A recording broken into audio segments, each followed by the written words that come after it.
హైవర్స్ దండం పెట్టి మరీ చెప్తున్నా, అయ్యా భర్తలు కొంచెం మీ పిల్లలని వాళ్ళు ఏం చేస్తున్నారు, ఎలా ఉన్నారు సైకలాజికల్గా కనిపెట్టుకోండి. అండ్ ఆడవాళ్ళు మీకు దండం పెడుతున్న తల్లే, మీ పనికి మాలినటువంటి ఆ బుర్రలోకి పిల్లల్ని చంపి మీరు చచ్చిపోయిన దిక్కుమాల ఆలోచనలు రానివ్వకండి.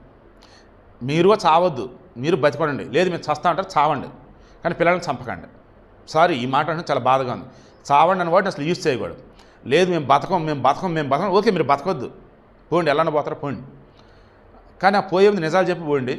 అప్పుడు కనీసం మీ మొగుడని జైలు పాలు కాకుండా ఉంటాడు. లేదంటే వాడిని అంతా జనాలు ఊస్తారు, జైల్లో వేస్తారు.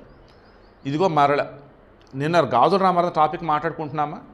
ఇప్పుడు వచ్చేసి మన ప్రగతి నగర్, కేపీ చూపకుండా ప్రగతి నగర్, అక్కడ సాంబశివరావు అని చెప్పేసి ఓ వ్యక్తి, అతని భార్య పేరు కృష్ణపావని, ఆ అమ్మాయి వయసు 33 సంవత్సరాలు. వీళ్ళకి జేష్విక్ అని 4 సంవత్సరాల పాప. ఇక భర్త డ్యూటీకి వెళ్ళటమో బయట అక్కడ ఉన్నాడు.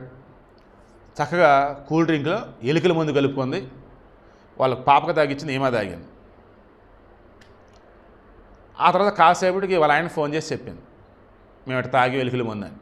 ఇంటికి వచ్చి చూశాడు, ఇద్దరు అపస్మరస్థితిలో ఉన్నారు. ఆగా మేఘల మీద ఆసుపత్రికి పట్టుకెళ్ళాడు ఇద్దరిని కూడా. పాపం పాప ఏమో చనిపోయింది అప్పటికే.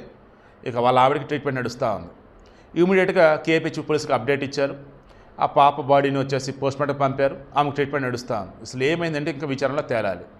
వీడియో మరల ముందు చెప్పిన, మధ్యలో చెప్పి, ఇప్పుడు చెప్పిన, దండం పెట్టి మరి చెప్తున్నా, పసి బిడ్డలను చంపకండి.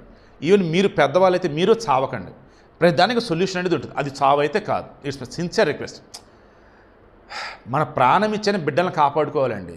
అట్లాంటిది బిడ్డలను చంపడం ఏంటండి?